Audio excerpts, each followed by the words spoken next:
அந்தமான்ல நிலநடுக்கம் வந்துச்சு.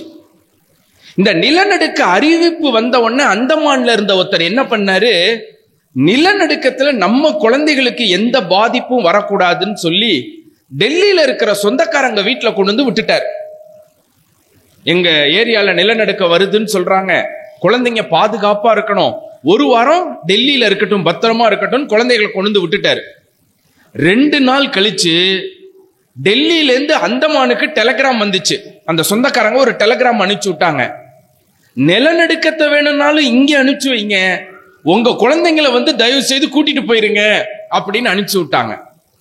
உண்மையிலே ஒரு குழந்தைய சமாளிக்கிறதுங்கிறது ஒரு சுனாமியை ஃபேஸ் பண்ற மாதிரி தான், ஒரு நிலநடுக்கத்தை சமாளிக்கிற மாதிரி தான் இல்லையா?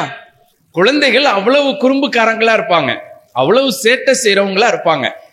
இந்த குறும்பு செய்யற குழந்தைகளை, சேட்டை செய்யற குழந்தைங்களை சாதனையாளர்களா எப்படி மாத்துறது அப்படிங்கறத நம்ம என்ன பண்ண போறோம், இப்ப பார்க்க போறோம். வாழ்க்கையில ஜெயிக்கிறதுக்கு திறமை வேணுமா, தன்னம்பிக்கை வேணுமா? சொல்லுங்க.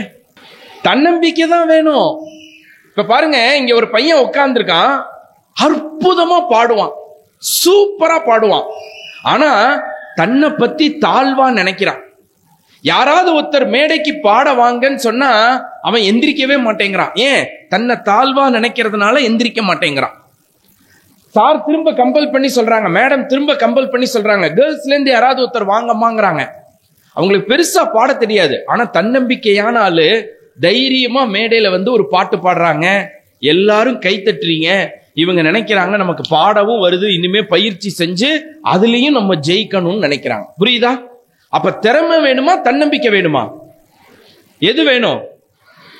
அது எங்கேந்து உருவாகுது, அதை எப்படி குழந்தைகளுக்கு கொண்டு வருது, அவங்களை எப்படி ஜெயிக்க வைக்கிறது அப்படிங்கிற விஷயத்தை தான் நம்ம என்ன பண்ண போறோம், உங்கள் குழந்தையும் சாதிக்கும் அப்படிங்கிற விஷயம் இந்த ஒரு மணி நேரத்துல நம்ம பேச போறோம்.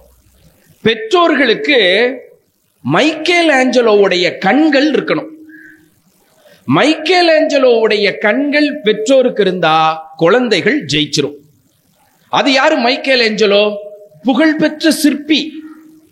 அவரை வந்து சந்திக்க வந்த ஒருத்தர் சொன்னாரு, எங்க வீட்டு வாசல்ல ஒரு பெரிய பாறை இடைஞ்சலா இருக்கு, அத வந்து நீங்க தான் சிற்பம் செதுக்குறீங்கல்ல, நீங்க அந்த கல்லை தூக்கிட்டு போயிடுங்க, எங்களுக்கு பெரிய இடையூறா இருக்கு அப்படின்னாரு.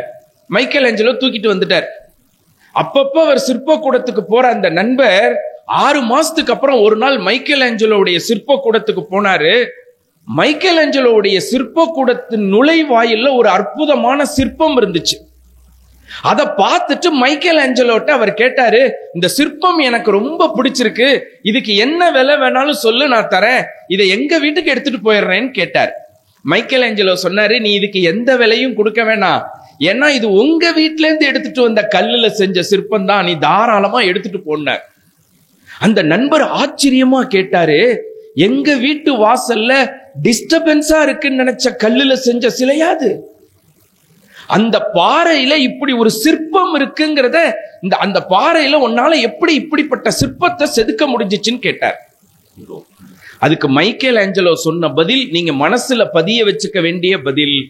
மைக்கேல் ஆஞ்சலோ சொன்னாரு, நான் சிற்பத்தை செதுக்கல, அந்த கல்லுக்குள்ள ஏற்கனவே சிற்பம் இருந்துச்சு, நான் அதை கண்டுபிடிச்சேன், தேவையில்லாத பாகங்கள் எல்லாத்தையும் ரிமூவ் பண்ணேன், சிற்பம் வெளிப்பட்டது அப்படின்னு.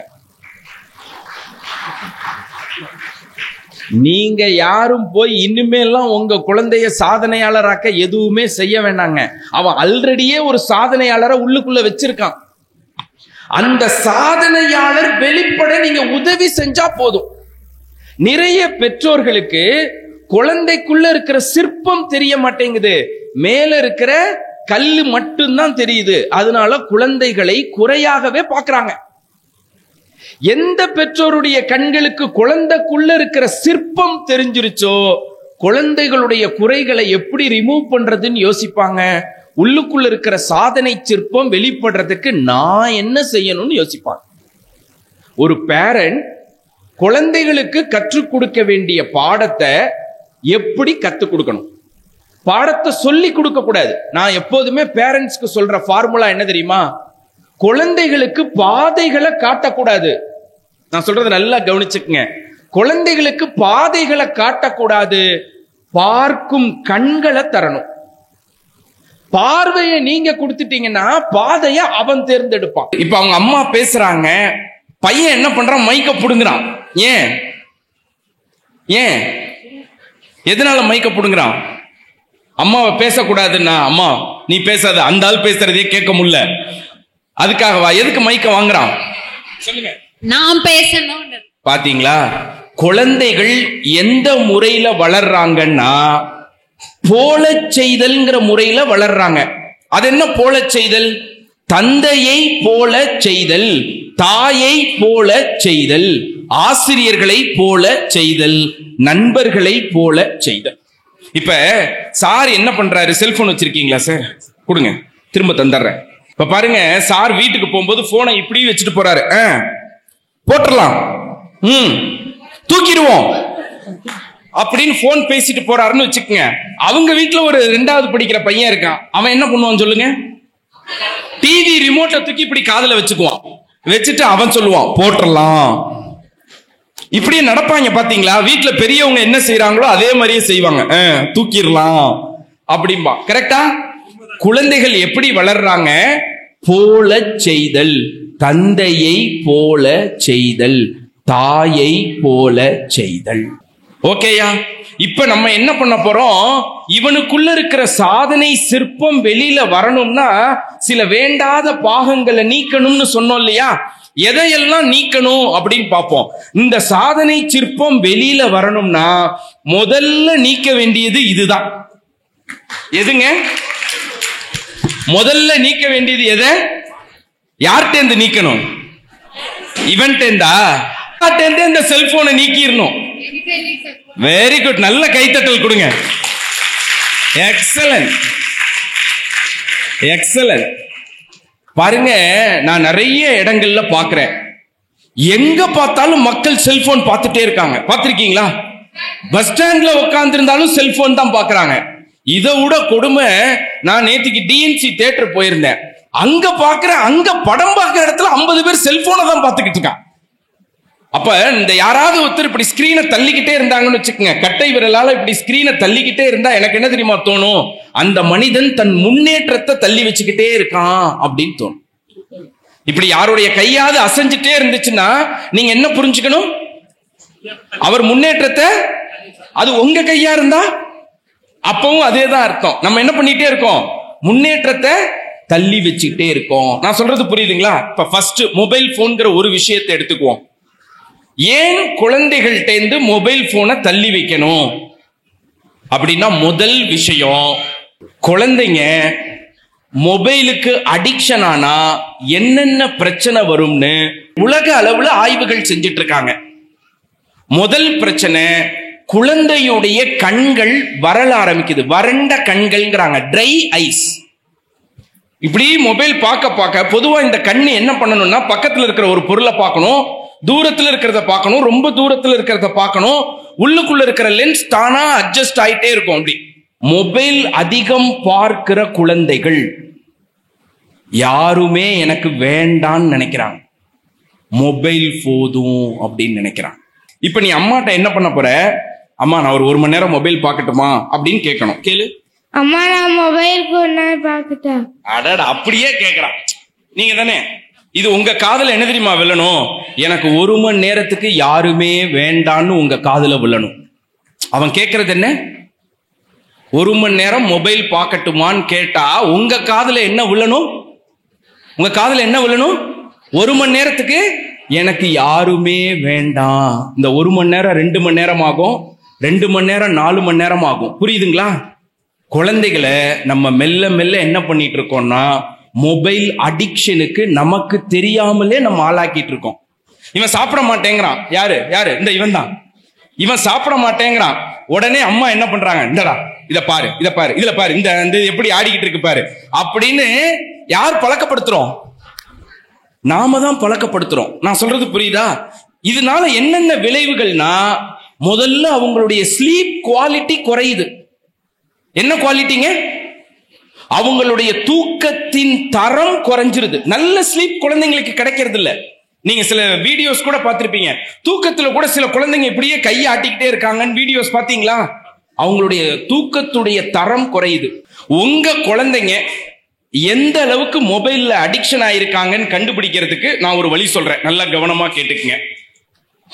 உங்க குழந்தைகிட்ட சொல்றீங்க, டேய் 1/2 மணி நேரம் தான், புரியுதா? நான் சொல்றது புரியுதா? 1/2 மணி நேரம் தான், 1/2 மணி நேரத்துல நான் சொல்லாமலே மொபைலை வைக்கணும், ஓகே அப்படின்னு சொல்லிட்டு மொபைல் கொடுக்குறேன். 1/2 மணி நேரத்துல அவனே கொண்டு வந்து மொபைலை என்கிட்ட கொடுத்துட்டான்னா அவன் மொபைலுக்கு அடிக்ட் ஆகலன்னு அர்த்தம். நான் சொல்றது புரியுதா? நீங்க 1/2 மணி நேரம் சொல்லிட்டு நீங்களே மறந்துட்டு பாக்குறீங்க. 1 மணி நேரம் ஆயிடுச்சு. உன் பேர் என்ன? ஏ தர்ஷினி, எவ்வளவு நேரம் ஆச்சு மொபைல் கொண்டு வந்து வை அப்படின்னு சொன்ன உடனே கொண்டு வந்து வச்சா ஸ்டேஜ் 1. கத்தினதுக்கு அப்புறம் தான் மொபைலை கொண்டு வந்து வைப்பாங்கன்னு சொன்னா அது என்னதுங்க? ஸ்டேஜ் 1. உன் பேர் என்ன?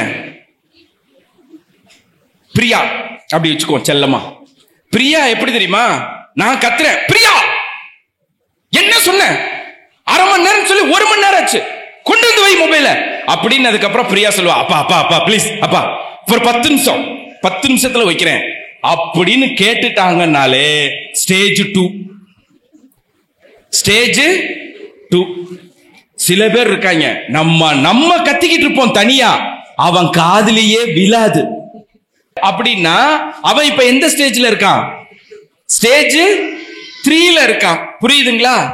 ஸ்டேஜ் 4ன்னு ஒண்ணு இருக்கு. அது ரொம்ப ஆபத்தான ஸ்டேஜ்.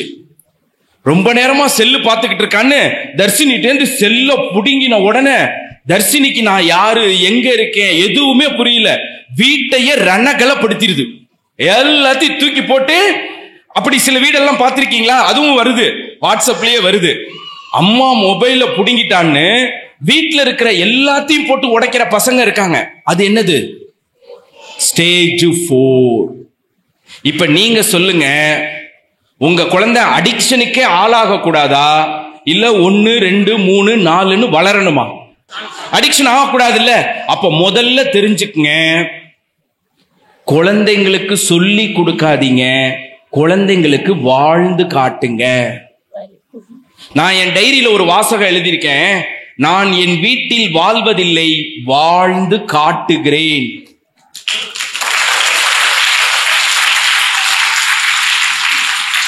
ஏன் எங்க அப்பா வராரு, எங்க அப்பா வந்த உடனே நான் என்ன பண்றேன், சேர்ல இருந்து எந்திரிக்கிறேன், அப்பா நீங்க உட்காருங்க பாங்குறேன். வீட்டுல 4 சேர் கிடக்கு, இருந்தாலும் எங்க அப்பா வந்த உடனே நான் எந்திரிச்சு, அப்பா நீங்க உட்காருங்க, இங்க வசதியா உட்காருங்க, ஃபேன் இருக்கு இப்படி உட்காருங்கப்பா அப்படிங்கிற. என் பையன் பாக்குறான், பெரியவங்களுக்கு மரியாதை கொடுக்கணும்னு கத்துக்கிறான். நீங்க மொபைலை எப்படி பயன்படுத்துறீங்க அப்படின்னு கொஞ்சம் கவனிங்க. சில பேர் நைட்டு தூக்கத்துல எந்திரிச்சு மொபைல் பாக்குறவங்க இருக்காங்க. நைட்டு திரும்ப கூடாது செல்லம், யாரையும் மாட்டி விடக்கூடாது. நேத்திக்கு காவேரி நேத்திக்கு 2 பேரையும் தனித்தனியா உட்கார வச்சிருந்தாங்க. இன்னைக்கு கப்புள்ஸ் என்ன பண்ணிருக்காங்க, சேர்ந்து உட்கார வச்சிருக்காங்க. என்ன தெரியுமா ஆகும்? நான் ஒவ்வொரு பாயிண்ட் சொல்லும் போதும் உங்களுக்கு தான் சொல்றாரு, கேட்டுக்குங்க அப்படின்னு. மேடம் அப்படிலாம் சார அடிக்க கூடாது, ஓகேங்களா? நடுவில் என்ன பண்ணுவாங்க, இப்படி ஒரு இடிப்பாங்க. நான் சொல்றது புரியுதுங்களா? அப்ப ஃபர்ஸ்ட் பாயிண்ட், நம்ம மொபைலை எப்படி கண்ட்ரோலா யூஸ் பண்றோம். நான் சொல்றதெல்லாம் உங்களால செய்ய முடியுதான்னு பாருங்க. செய்ய முடிஞ்சா நிச்சயமா உங்க குழந்தை மொபைலுக்கு அடிக்ட் ஆகாது. ஃபர்ஸ்ட் நீங்க என்ன தெரியுமா பண்ணணும், உங்க மொபைல்ல இருக்கிற இம்பார்ட்டன்ட் ஆப்ஸ் தவிர தேவையில்லாத ஆப்ஸ் எல்லாத்தையும் டெலீட் பண்ணிடுங்க. மொபைல்ல நோட்டிபிகேஷன் இருக்கும், ஒரு மெயில் வந்தா உங்களுக்கு டக்குன்னு ஒரு பாப்அப் ஆகும், வாட்ஸ்அப்ல ஒரு மெசேஜ் வந்தா டக்குன்னு பாப்அப் ஆகும், அதுக்கு பேர் நோட்டிபிகேஷன் பேரு. அந்த நோட்டிபிகேஷன் எல்லாத்தையும் எடுத்து விட்டுருங்க. Facebookல ஒரு கமெண்ட் வந்தா உடனே பாப்ப பார்க்க கூடாது. நம்ம போய் வேணா பாத்துக்கலாமே தவிர, வாட்ஸ்அப்ப நம்ம வேணா போய் பாத்துக்கலாம் தவிர, அது நம்மளை கூப்பிட்டு ஞாபகப்படுத்திட்டே இருக்க கூடாது. உனக்கு ஒரு வாட்ஸ்அப் மெசேஜ் வந்திருக்கு, உனக்கு ஒரு வாட்ஸ்அப் மெசேஜ் வந்திருக்குன்னு அந்த இதை என்ன பண்ணிடணும், நோட்டிபிகேஷனை எடுத்து விட்டுறணும். அதுக்கடுத்து நீங்க செய்ய வேண்டிய விஷயம், நெட் ஃபாஸ்டிங்னு ஒரு டயத்தை முடிவு பண்ணணும். நெட் ஃபாஸ்டிங், அது என்ன நெட் ஃபாஸ்டிங்? சண்டே ஆனா என் மொபைல்ல நான் நெட்டை ஆன் பண்ண மாட்டேன். இல்ல நைட்டு 8 மணில இருந்து மறுநாள் காலையில 8 மணி முடிய நான் என்ன பண்ண மாட்டேன், என் நெட் செல்லுல நெட்டு யூஸ் பண்ண மாட்டேன். மொபைலுக்கு ஏன் தெரியுமா அடிக்ஷன் ஆறாங்க? எதுக்கு ஆக்சஸ் அதிகமா இருக்கோ அதுக்கு அடிக்ஷன் ஆயிடுறாங்க. இப்ப டிவியை எல்லா ரூமுக்கும் தூக்கிட்டு போக முடியாது, புக் இருக்கு எல்லா ரூமுக்கும் தூக்கிட்டு போக முடியாது. ஆனா மொபைல் எங்க போலாம்? டாய்லெட் போனா கூட தூக்கிட்டு போயிடலாம். அதனால தானே மொபைலுக்கு அடிக்ஷன் ஆறாங்க. உங்க வீட்டுல மொபைல் யூஸ் பண்ண வேண்டிய ஏரியாவை ரெஸ்ட்ரிக்ட் பண்ணுங்க. ஹால்ல மட்டும்தான் யாரா இருந்தாலும் மொபைல் யூஸ் பண்ணணும். மொபைல் ஹால்ல இருக்கும். எங்க வீட்டுல நாங்க என்ன பண்ணுவோம்னா டிவிக்கு பக்கத்துல மொபைலை வச்சிருவோம். எல்லாரோட மொபைலும் டிவிக்கு பக்கத்துல இருக்கும். யார் போன் அடிச்சாலும் அங்கிருந்து எடுத்து பேசணும், அங்க வச்சிடணும். அதை எடுத்துட்டு பெட்ரூமுக்கு போக கூடாது, அதை எடுத்துட்டு கிச்சனுக்கு போக கூடாது, அதை எடுத்துட்டு டாய்லெட்டுக்கு போக கூடாது. மொபைல் இருக்க வேண்டிய இடம் அந்த மொபைல் ஸ்டாண்டு தான். இப்ப டிவி எல்லா இடத்துக்கும் தூக்கிட்டு போய் எங்கேயாவது பாத்திருக்கீங்களா? இல்ல. அது மாதிரி மொபைல் யூசேஜை ரெஸ்ட்ரிக்ட் பண்ணுங்க. கண்டிப்பா மொபைலுக்கு பாஸ்வேர்டு போட்டு வைங்க. ஆனா இவன் ஜீனியஸ், கண்டுபிடிச்சிருவான். அக்காக்கு கூட பாஸ்வேர்டு போட்டது மறந்துடும். ஆனா என் தங்கம் பார்த்துக்கிட்டே இருப்பான், அம்மா கை எங்கிட்டு போகுது அப்படின்னு. மொபைலுக்கு கம்பல்சரி என்ன பண்ணணும்? பாஸ்வேர்டு போட்டு வைக்கணும். நீங்க டிசிப்ளினா இருந்தா கண்டிப்பா குழந்தைங்களும் டிசிப்ளினா இருப்பான்.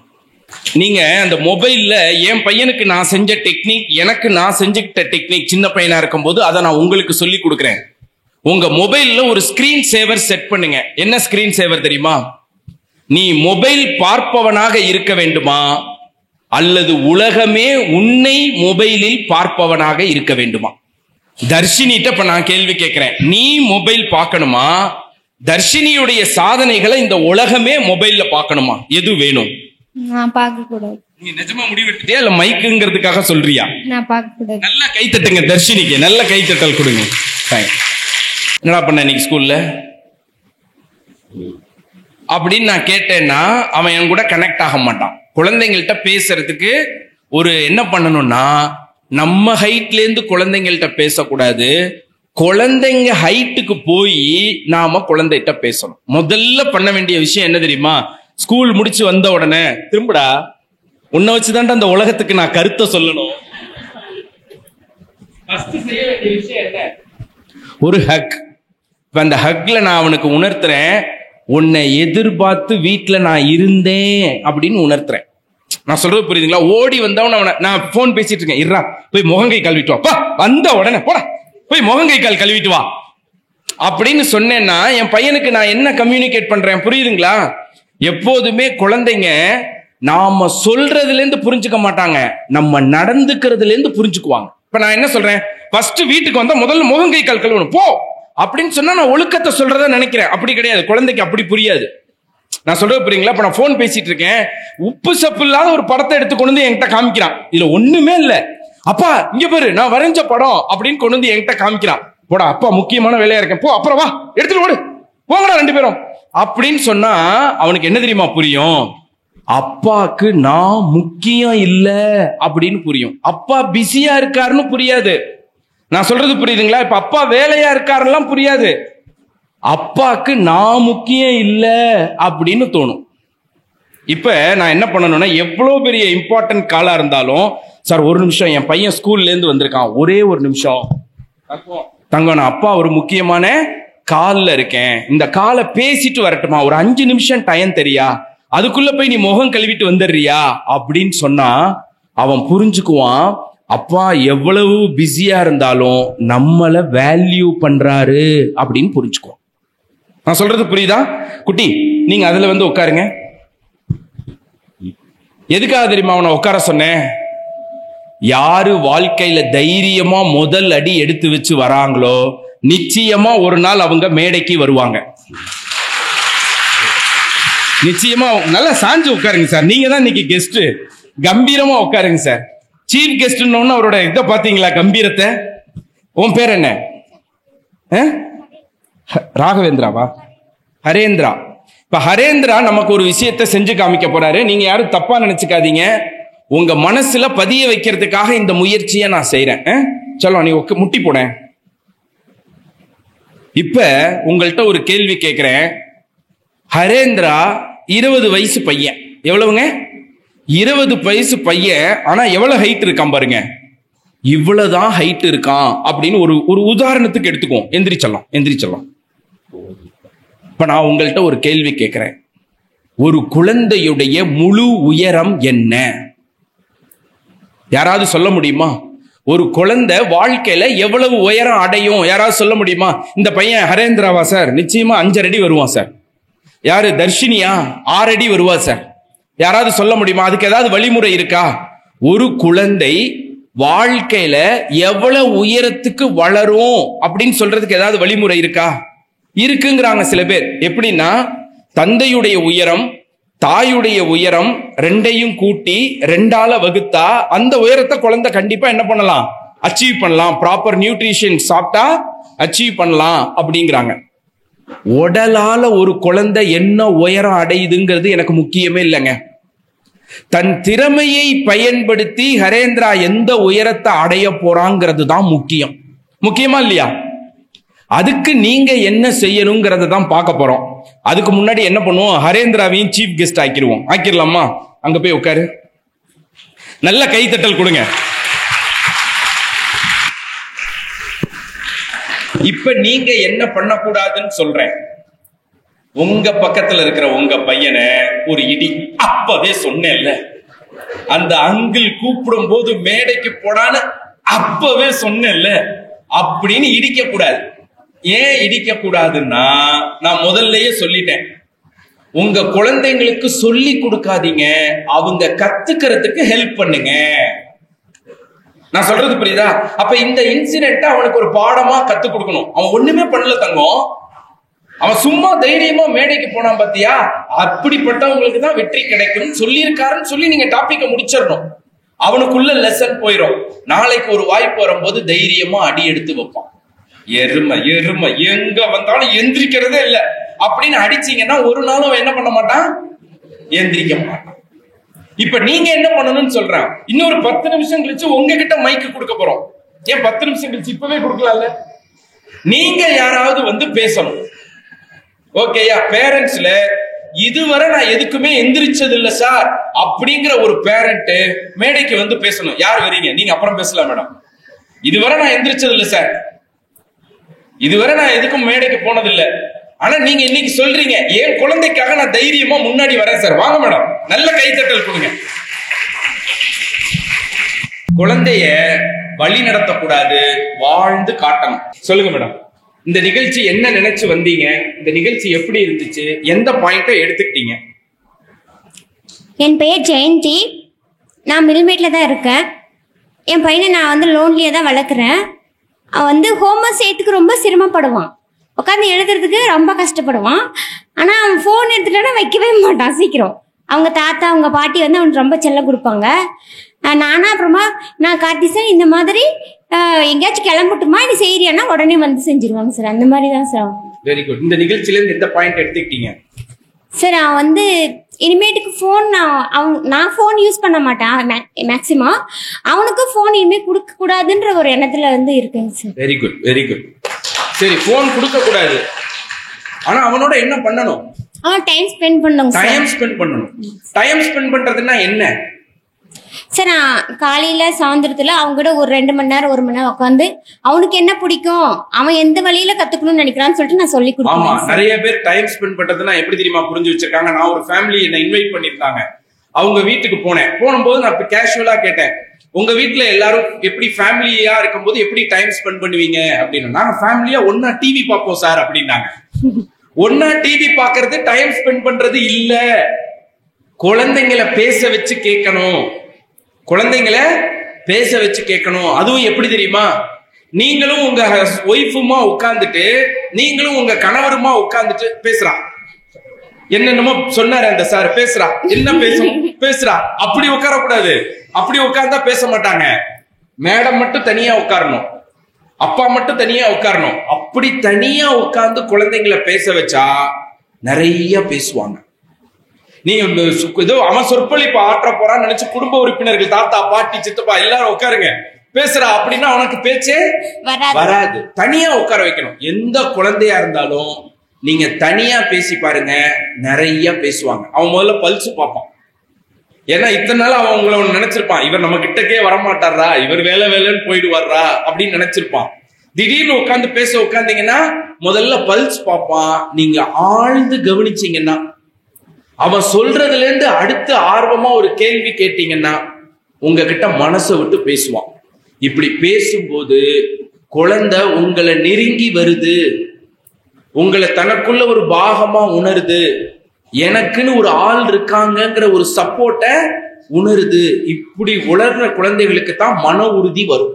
அப்ப குழந்தைங்களோட நேரம் செலவிட்டா என்ன நடக்கும்னா அந்த குழந்தைகள் மன உறுதி மிக்கவர்களா இருப்பாங்க, நல்ல சிந்திக்கும் திறன் உள்ளவர்களா இருப்பாங்க. உங்க குழந்தையுடைய சிந்தனை திறனை, சிந்திக்கிற கூர்மையை வளர்க்கணும்னா குழந்தைகள்கிட்ட சில கேள்விகள் கேளுங்க. அந்தந்த ஏஜுக்கு தகுந்த மாதிரி. உங்களுக்கு ஒரு கேள்வி கேட்கிறேன், பதில் சொல்றீங்களா? சொல்ற ரொம்ப சிம்பிளான கேள்வி. ஒரு மனிதர் இருக்காரு, அவர் சில நாள் பொய் சொல்லுவாரு, சில நாள் உண்மை சொல்லுவார். எந்தெந்த நாள்ல உண்மை சொல்லுவார்னா திங்கட்கிழமை, புதன்கிழமை, வெள்ளிக்கிழமை. இந்த 3 நாள்ல அவர் உண்மைதான் சொல்லுவார். எந்தெந்த நாள்லங்க? திங்கள், புதன், வெள்ளி. 3 நாள்லயும் உண்மை பேசுவாரு. மத்த நாள்ல எல்லாம் பொய் தான் பேசுவார். புரிஞ்சிருச்சா? மத்த எல்லா நாளும் பொய் தான் பேசுவாரு. அவர் சொல்றாரு நாளைக்கு நான் உண்மைதான் பேசுவேன் அப்படிங்கிற. என்னங்க சொல்றாரு? நாளைக்கு நான் உண்மைதான் பேசுவேன்னு சொல்றாரு. அது எந்த நாள்? திங்களா இருக்கலாம், புதனா இருக்கலாம், வெள்ளியா இருக்கலாம், எந்த நாளாச்சும் இருக்கலாம். ஆனா அவர் என்ன சொன்னாரு? நாளைக்குன்னு சொன்னாரு. நாளைக்கு நான் உண்மைதான் பேசுவேன்னாரு. ஆக்சுவலா நாளைக்கு அவர் என்ன பேசுவாரு? நாளைக்கு உண்மைதான் பேசணும். திங்கள், புதன், வெள்ளியில மட்டும் தானே உண்மை பேசுவாரு, போய் தானே பேசுவாரு. அப்ப நாளைக்கு அப்படின்னா அது என்ன கிழமையா இருக்கணும்? திங்கட்கிழமையா இருக்கணும். கொஞ்சம் யோசிங்க. புரியுதா? கேள்வி புரியுதா? யார் குட்டீஸ் பதில் சொல்லுங்க பார்க்கலாம். சண்டே. சண்டே சொல்றது என்ன? நாளைக்கு உண்மை பேசுவேங்கிறாரு. நாளைக்கு என்ன கிழமை? உண்மை பேசுற நாள். ஆனா சண்டே அவர் என்னதான் பேசுவாரு? பொய் தான் பேசுவாரு. அப்ப அது எப்படி உண்மையா இருக்க முடியும்? நான் சொல்றது புரியுதுங்களா? இப்ப யோசிங்க. இப்படி யோசிக்க உங்க குழந்தைங்களை பழக்கினீங்கன்னா உங்கள் குழந்தைகளுடைய புத்தி கூர்மை கூடும். குழந்தைங்களை யோசிக்க வைக்கணும், குழந்தைகளை சிந்திக்க வைக்கணும். நம்ம என்ன பண்றது இல்ல, யோசிக்க வைக்கிறது இல்ல, சிந்திக்க வைக்கிறது இல்ல. இப்ப நேரம் செலவிடுறதுன்னா என்னன்னு புரியுதா? அவனை உட்கார வச்சுட்டு அவன் வயசுக்கு தகுந்த மாதிரி ஒரு ஜாலியான கேள்வியை கேளுங்க, அவனை பேச விடுங்க, அவனை சிந்திக்க விடுங்க. இத பத்தி நீ என்ன நினைக்கிறேன்னு கேளுங்க. அப்படி பேச வச்சு சிந்திக்க வச்சீங்கன்னா அந்த குழந்தைகளுடைய திறன் கூடும். இப்ப கேள்விகளுக்காக ஒரு 10 நிமிஷம் நேரம் தரேன், ஓகேயா? யார் கேட்க விரும்புறீங்களோ அவங்க இடத்துல இருந்தே எந்திரிச்சு கேள்வி கேட்கலாம். மைக் அப்படி கொடுத்துருங்க. சார் சொல்லுங்க. சார் சாப்பிடவே மாட்டேங்கிறா சார். எப்ப எடுத்தாலும் பாத்தீங்கன்னு வச்சுங்களா, ஒரு இட்லி தான் சாப்பிடுவா, இல்ல ஒரு சப்பாத்தி தான் சாப்பிடுவா. அதே 1 hour ஆயிடுது சார். வீட்டுல இருக்கவங்க எல்லாத்தையும் டென்ஷன் பண்ணி விட்டுருவா. அது எவ்வளவு ட்ரை பண்ணி பாக்குற முடிய மாட்டேங்குது. நிறைய பேர் சாப்பாடு குழந்தைங்களுக்கு எப்படி ஊட்டுவாங்க தெரியுமா? நிறைய பேர் சாப்பாடு எப்படி ஊட்டுவாங்க தெரியுமா? எங்கேயாவது சுவத்துக்கு சுண்ணாம்பு அடிக்கிறது, சுவத்துல சிமெண்ட் பூசுறது பாத்திருக்கீங்களா? இப்படி கலவையை என்ன பண்ணுவாங்க, இப்படி கம்பியில எடுப்பாங்க, ஒரு கரண்டியில எடுப்பாங்க, எடுத்து அப்படியே செவுத்துல அடிப்பாங்க, பாத்திருக்கீங்களா? அடிச்சுட்டு என்ன பண்ணுவாங்க, அந்த கரணையால லேசா அந்த செவுத்து அப்படியே வலிச்சு விடுவாங்கல்ல. ரொம்ப பேர் சாப்பாடு அப்படிதான் ஊட்டுவாங்க. இப்படி கைய பிசைவாங்க, இப்படி எடுப்பாங்க, இப்படி ஒரு அமுக்குவாங்க, அந்த வாய் திறந்தவொடனே உள்ள தூக்கி போடுவாங்க, அப்புறம் அந்த கையால வலிச்சு எடுப்பாங்க, வச்சு மூடி உள்ள. ஃபர்ஸ்ட் விஷயம் உட்காருங்க சார். ஃபர்ஸ்ட் விஷயம், ஒரு குழந்தை எவ்வளவு நேரம் சாப்பிடணும் தெரியுமா? நான் சொன்னா நீங்க கேட்க போறது இல்லை, இருந்தாலும் எனக்கு தெரிஞ்சதை நான் சொல்லிடுறேன். குழந்தை 1/2 மணி நேரம் சாப்பிடணும். குழந்தை மட்டும் இல்ல, நீங்களே எவ்வளவு நேரம் சாப்பிடணும்? ஒரு சாப்பாடை தட்டுல வச்சா 1/2 மணி நேரம் சாப்பிடணும். நல்லா யோசிச்சு பாருங்க, நம்ம எல்லாம் எவ்வளவு நேரம் சாப்பிடுறோம்? 5 நிமிஷத்துல சாப்பிடுற ஆளுங்கள்லாம் இருக்காங்க, 2 நிமிஷத்துல சாப்பிடுற ஆளுங்கள்லாம் இருக்காங்க.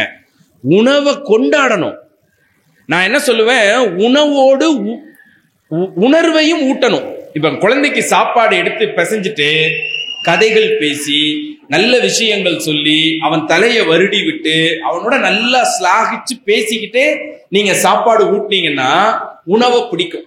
இது சம்பந்தமா ரிசர்ச் பண்றவங்க என்ன தெரியுமா சொல்றாங்க, தயவு செய்து உங்களுக்கு வசதியா இருக்குன்னு ஞாயிற்றுக்கிழமையானா மாவாட்டி வச்சு வாரம் முழுக்க இட்லி தோசையிலேயே கதையை முடிச்சிடாதீங்கிறாங்க.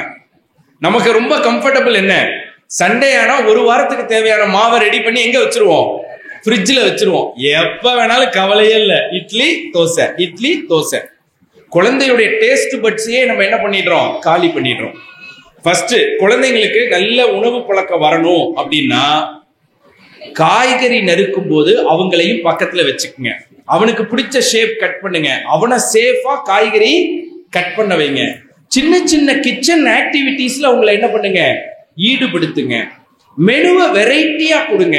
ஃபுட் ட்ரெஸ்ஸிங்னே ஒண்ணு இருக்கு தெரியுமா? எந்த சமையல் செஞ்சு முடிச்சாலும் அதை பிரசன்டபிள் மேனர்ல கொடுக்கறது. இப்ப சில பேரண்ட்ஸ் எல்லாம் நான் பார்த்திருக்கேன், இட்லியே செஞ்சா கூட அதுல ஒரு கேரட் என்ன பண்ணுவாங்க, மேல வச்சு பதிய வச்சு வேக வச்சு அப்படி கொடுப்பாங்க. பார்த்தா அது புதுசா ஒரு ஸ்டைல்ல இருக்கும். செய்யற வேலையை ரசனையா, நீங்க சாப்பிடுறதுங்கிறது ஒரு ரசனை சார்ந்த விஷயம். அதை ஒரு கடமையா ஆக்காதீங்க. குழந்தை ஒருவேளை சாப்பிடலைன்னா ஒண்ணுமே ஆகாது. ஆனா ஒருவேளை சாப்பிடலன்னா இங்க பேரண்ட்ஸ்க்கு ஏற்படுற ஸ்ட்ரெஸ் இருக்குல்ல, அதை எங்க காமிச்சிருவாங்க, குழந்தை மேல காமிச்சிருவாங்க. குழந்தைக்கு உங்களை பிடிக்காம போகாது, சாப்பாடே பிடிக்காம போயிடும். இதுக்கு தானே நம்மளை இந்த பாடுபடுத்துறாங்கன்னு உணவையே வெறுக்க ஆரம்பிச்சிருவாங்க. உணவு நேரம்ங்கிறது ரசனையை ஏற்படுத்துற நேரம். குழந்தைக்கு நீங்க என்ன பேசுறீங்க, என்ன சொல்றீங்க, எல்லாமே முக்கியம். அதுல சில பேர் குழந்தைக்கு லஞ்சம் எல்லாம் கொடுப்பாங்க தெரியுமா? எப்படி தெரியுமா லஞ்சம் கொடுப்பாங்க? நீ இட்லி சாப்பிட்டேன்னா உனக்கு சாக்லேட் வாங்கி தரேன், நீ இதை மிச்சம் வைக்காம நான் உனக்கு 5 ஸ்டார் வாங்கி தரேன் அப்படின்னு சொன்னா நீங்க குழந்தைகளுக்கு எந்த விஷயத்த சொல்றீங்க தெரியுமா? இட்லியை விட உயர்ந்தது 5 ஸ்டார், இதுக்கு அது பரிசுன்னு சொன்னா குழந்தைக்கு என்ன பாடம் போகும்? புரியுதுங்களா? அதனால உணவை பொறுத்தளவுல உங்க வீட்டுல ஒரு வெரைட்டி கொடுங்க. அவங்கள குக்கிங்ல இன்வால்வ் பண்ணுங்க. சண்டேல எல்லாம் இன்வால்வ் பண்ணலாம் இல்லையா? சண்டேல எல்லாம் இன்வால்வ் பண்ணலாம்ல. அப்படி இன்வால்வ் பண்ணீங்கன்னா ஃபுட்டை பார்க்குற பார்வை மாறும். ரொம்ப முக்கியம். குழந்தைங்க சாப்பிட்றத பத்தியே கவலைப்படாதீங்க. உங்க பிளேட்ல எப்படி தெரியுமா இருக்கணும்? அறுசுவையும் இருக்கணும், கசப்பு இருக்கணும், புளிப்பு இருக்கணும், இனிப்பு இருக்கணும். உங்க பிளேட்ல நீங்க என்ன பண்ணணும், எல்லாத்தையும் வச்சு சாப்பிட்றத பார்க்கணும்.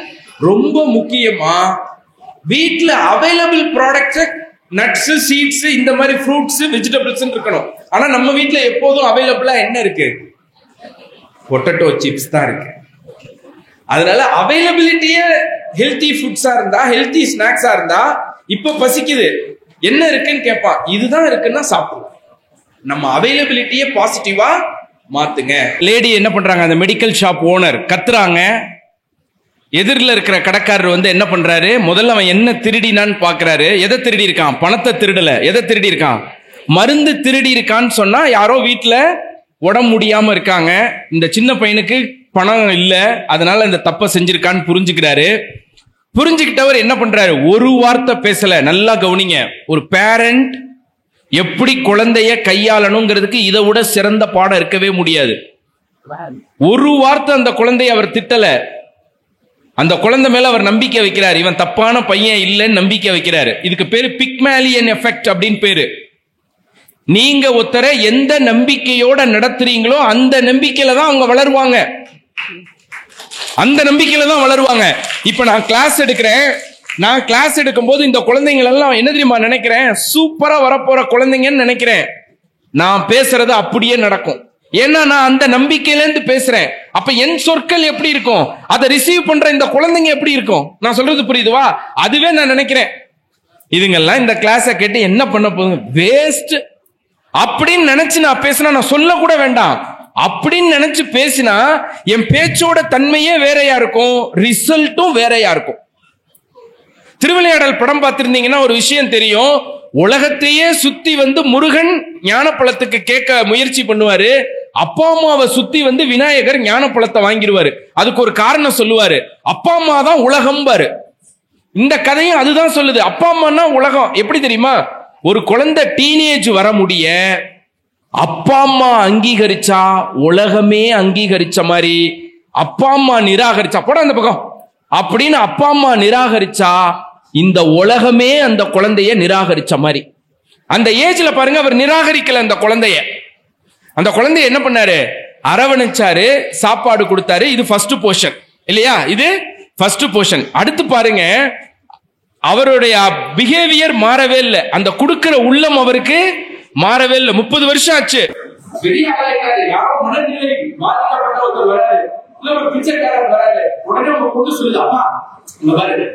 நீ டெய்லி சாப்பாடு கொடுக்கி அந்த மனிதர் வந்திருக்காரு, அந்த பொண்ணு சலிச்சுக்கல, எங்க அப்பாவுக்கு வேற வேலை இல்லை, இப்படிதான் எப்படியாவது சாப்பாடு கொடுக்க சொல்ல கவனிச்சிங்க. அந்த பொண்ணை சாப்பாடு கொடுக்குறாங்க, அந்த ஒரு மயக்கம் வருது, ஆஸ்பத்திரியில சேர்க்கிறாங்க.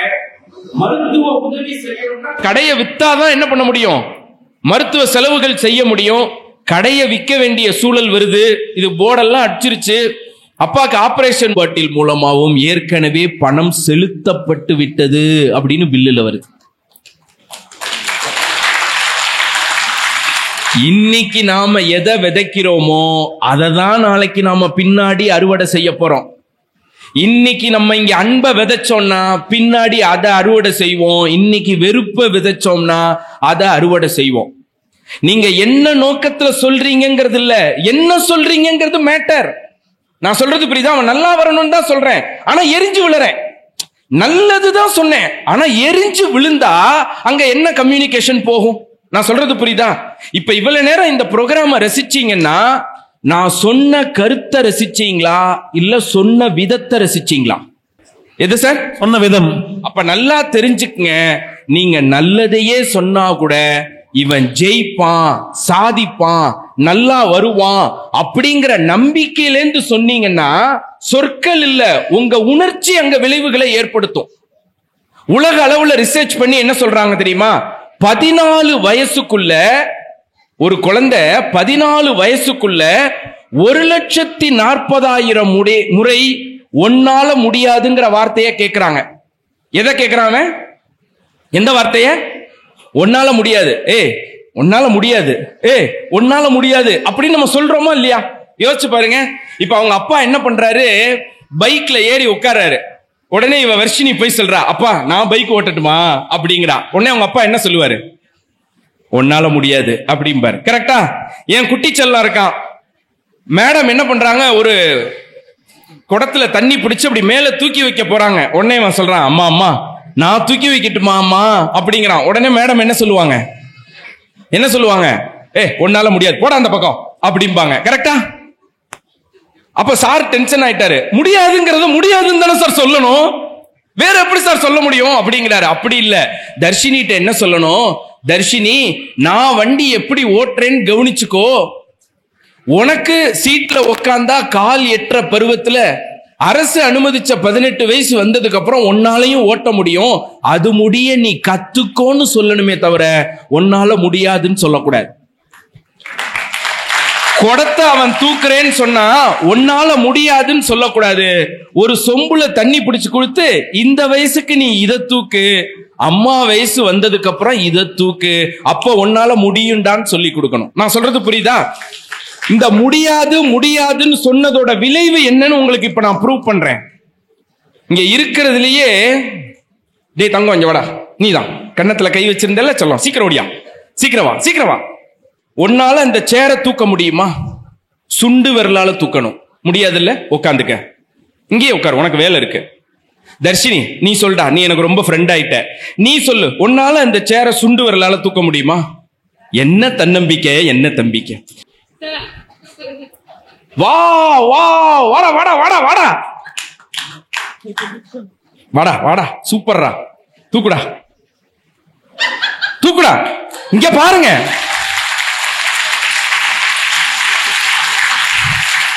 அட தங்கமே தங்கமே.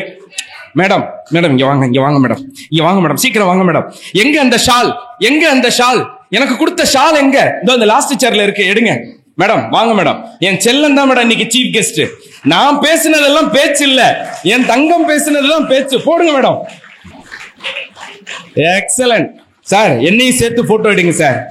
நாளைக்கு குகேஷ் மாதிரி உலக அரங்கத்துல நிக்கும் போது இந்த போட்டோவை காமிச்சு நாங்களும் பெருமைப்பட்டுக்குவோம்.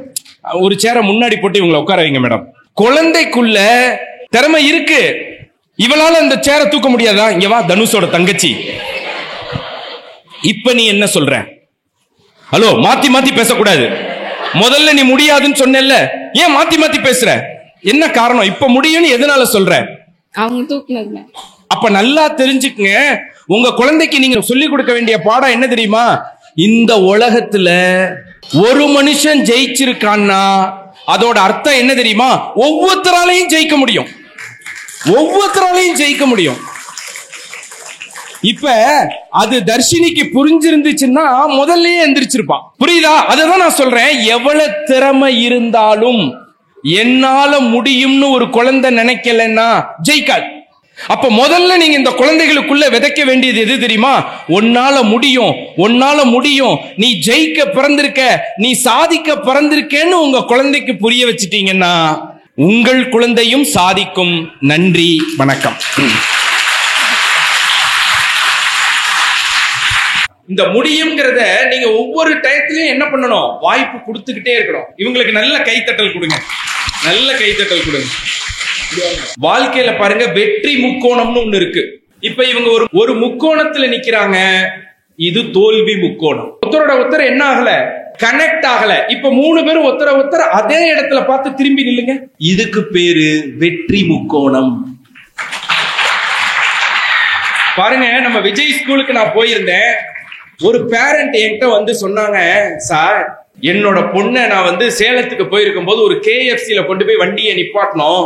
என் பொண்ணு சொன்னா ஜங்க் ஃபுட் நான் வரமாட்டேன் அப்படின்னு சொன்னா எனக்கு ரொம்ப சந்தோஷமா இருந்தது. உங்க டீச்சர் இதெல்லாம் சொல்லி கொடுத்துருக்காங்க சார், அதனாலதான் என் பொண்ணு இப்படி சொல்றா, ரொம்ப சந்தோஷமா இருக்கு அப்படின்னு சொன்னாங்க. இதுக்கு பேர் என்னங்க? வெற்றி முக்கோணம். எப்ப தெரியுமா நடக்கும்? அத டீச்சர்கிட்ட சொல்லணும். யார் சொல்லணும்? அந்த பேரண்ட் டீச்சர்ஸ்ட தேங்க்ஸ் சொல்லணும். தேங்க்ஸ் டீச்சர், நீங்க ஒரு நல்ல விஷயத்த சொல்லி இருக்கீங்க, என் பையன் அதை கடைபிடிக்கிறான், தேங்க்ஸ்னு சொல்லணும். ஃபீட்பேக் கிடைச்சாதான் டீச்சரால சிறப்பா வேலை பார்க்க முடியும். அப்ப டீச்சருக்கு நீங்க என்ன கொடுக்கணும்? டீச்சர் உங்ககிட்ட படிக்கிற ஸ்டூடெண்ட் இதுல எல்லாம் சூப்பரா இருக்கான்னு சொல்லணும். அதே போல டீச்சர்ஸ் பேரண்ட் என்ன தெரியுமா சொல்லணும்? குழந்தைகிட்ட இருக்கிற திறமையெல்லாம் கண்டுபிடிச்சு சொல்லணும். இன்னைக்கு பேரண்ட் டீச்சரை பார்த்தா குறை மட்டும் தான் சொல்றாங்க, டீச்சர் பேரண்ட்ஸை பார்த்தா குறை மட்டும் தான் சொல்றாங்க. அப்படி இருக்க கூடாது. குழந்தைகிட்ட பெற்றோர் பார்க்காத ஒரு விஷயத்தை கண்டுபிடிச்சு சொல்லணும். டீச்சரால நடந்த விளைவுகளை பேரண்ட் சொல்லணும். இந்த வெற்றி முக்கோணம் அமைஞ்சா இருக்கிற ஒவ்வொரு குழந்தையும் மேடையில பரிசு வாங்கும், இந்த உலகத்தின் பாராட்டை பெறும். நன்றி, வணக்கம்.